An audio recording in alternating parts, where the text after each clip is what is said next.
What's up, guys? Max here, back with an update to a game that, man, we haven't heard of in a long damn time, and that's Injustice 2. The last update we got for Injustice 2 was back in August at the GameStop show that was going over a bunch of stuff with Harley as well as Deadshot, but it's been 3 months of dead silence on the front of Injustice 2, and a lot of people were curious if the game's even still in development. Only but a couple days ago, Ed was getting a bunch of requests on Twitter asking him if the game had been canceled or if they were still working on it.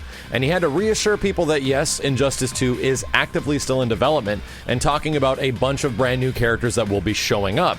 Now, this initially triggered Ed to talk a lot more about Injustice 2 and something pretty big to happen over the past couple of days that has me ridiculously excited. But the big thing is, where is all the information? We haven't gotten these character trailers in very long at all, and considering NetherRealm and their release schedule for the fighting games that they put out, they usually drop around the March to April timeframe every 2 years. So about 4 years ago, we saw Injustice 1 drop in 2013, and at the beginning of 2017, around March to April, we should see Injustice 2, because that has been the exact same time frame and window for the launch of their game since Mortal Kombat 9. But here we are, just about 5 to 6 months away from the game's potential launch, even though it doesn't have an official release date yet, and we really haven't heard much. Now, this isn't anything new. In all honesty, the last time we had a big NetherRealm game come out, which was Mortal Kombat X, there was a huge depravity of information about characters, but it didn't go on for this long. We were all assuming that the roster for MKX was going to be a lot smaller than Mortal Kombat 9, just based on the fact that they weren't talking about the game very much, and we didn't hear anything for the longest period of time. But I guarantee you guys, there is a whole bunch of characters that are going to be in this game, as well as a lot of details and information they're going to start dropping fairly soon. They probably have a very specific schedule of when they're going to release these characters leading up to the release of the game, which will most likely be around April. But the other thing that has some folks especially worried is the fact that there is a very specific strike going on with voice actors in the industry, and there's a big worry that they've lost a lot of the voice talent that they were using for Injustice 2 characters, because some of the voice actors that notoriously play these characters have been mentioned within this strike. Now, it'd be kind of weird, mostly because they probably record a lot of the voice dialogue for the base roster a while ago. Like, this stuff usually gets done quite a while back because they have to animate over the lines. It's not like they have the lines and then they do a bunch of character stuff and have them voice act the lines into the characters. No, voice acting comes first when it comes to animation. So I'm thinking that this probably happened even before the strike started, so I don't know. That doesn't seem like that could be what it is, but I wouldn't be surprised if it's causing a hiccup for some future characters, if not future releases. Now, to bring us up to date over the next few days, there has been some pretty big stuff, because as soon as Ed got all these questions about, is the game canceled, and he was answering this stuff saying it's not, there are more characters, don't worry, he started doing a lot of stuff on Twitter talking about future characters, more specifically guest characters and returning Mortal Kombat X characters or Mortal Kombat roster characters. Now, the crazy thing as a result of all this is that he ran a poll for 4 characters from each of the Mortal Kombat side and 4 guest characters that could potentially make an appearance in the game. The characters being asked in terms of Mortal Kombat guest characters ended up being SubZero, Raiden, Johnny Cage, and Jax.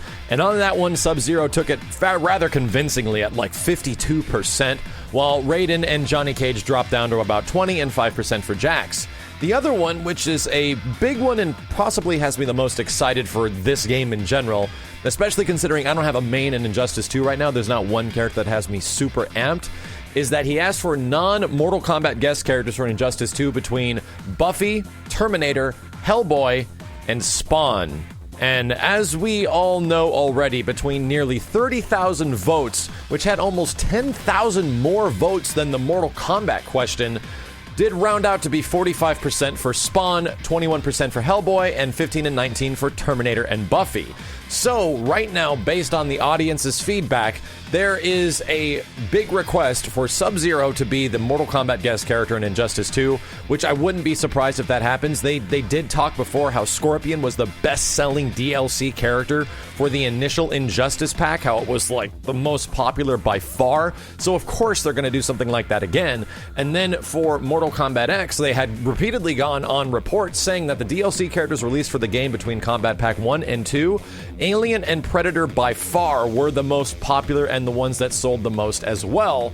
So I wouldn't be surprised if they try to include something pretty similar. All things considered, Spawn for a non-Mortal Kombat guest character in Injustice 2 is something that I've been heavily requesting for a long time. In fact, telling the guys at NetherRealm directly, as well as Ed Boon, that if there's going to be Spawn in a video game, and if you guys like this character, Injustice 2 is the way to go, because Spawn in the DC universe has existed, and it would kind of make sense. Even though we all want to see Spawn in Mortal Kombat, that rumor was thrown around a little while ago, about a year and a half, because there was some rumors that Todd McFarlane, the creator of Spawn, had given the permission to use Spawn in some games, and he talked about Mortal Kombat.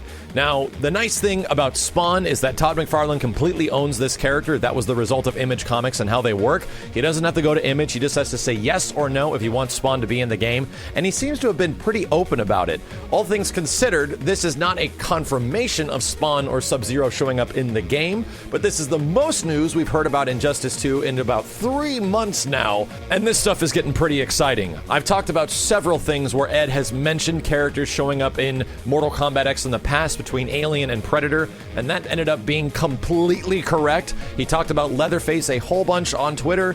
All these things ended up coming true. So I'm just saying he's actually mentioned quite a few times, even after the non-Mortal Kombat guest poll went up, asking people, so wow, people really like Spawn then, and posting pictures of Spawn, and also posting more images of Spawn saying this guy for Injustice 2. I didn't see anything else regarding SubZero. I'm kind of curious if it's going to be one of the other characters or they're already doing development, but right now it seems that the public outcry for Spawn is pretty high, even though Hellboy did get a pretty big response as well. I think Hellboy and Spawn would make amazing guest characters in this game, but it's especially because they are comic book origin characters, and they would look fantastic in the Injustice 2 engine, and I think that makes people a little bit more happy than characters like another Mortal Kombat character or Scorpion in the first Injustice. That one irked a lot of people because he's not a DC character, he's not even a comic book character. It didn't make any sense. Either way, we're still waiting for news and information about official stuff for Injustice 2, more characters, more gameplay modes, talk about the online, talk about the customization. We haven't heard anything yet, but at least there is some rumblings that stuff is going on, which is good, and this was one hell of a way to rile up the audience, because I'm just imagining what Spawn is going to look like, and I know a lot of you are going to say Spawn already was a guest character in a fighting game. I don't know if you actually played as him in Soul Calibur 2, but he was pretty much just dude with axe, and he wasn't kind of Spawn in any way at all. Spawn has a lot of different combat stuff he could do, including all the different types of guns he used very early on in the comic books when he ran out of magic, the magic that he can also use to manipulate and use powers and all this cool stuff, as well as his cape. The most important aspect of Spawn that gives him the most character is his cape, and how the hell would they do that? Because that's a pretty daunting task, because most games where Spawn needs to have his cape or he's a character, they usually take the cape away because they don't know what the hell to do. Either way, I'm excited right now. If there's more Injustice 2 information and news, I'll be back as soon as possible, but that's it for now. Consider subscribing if you want to know all that stuff as well, because I'll be back here to update you guys. This is definitely my #1 fighting game of next year, and I'm pretty much just as anxious as you are. As always, guys, thank you a ton for watching. My name is Max, and I'll see you next time.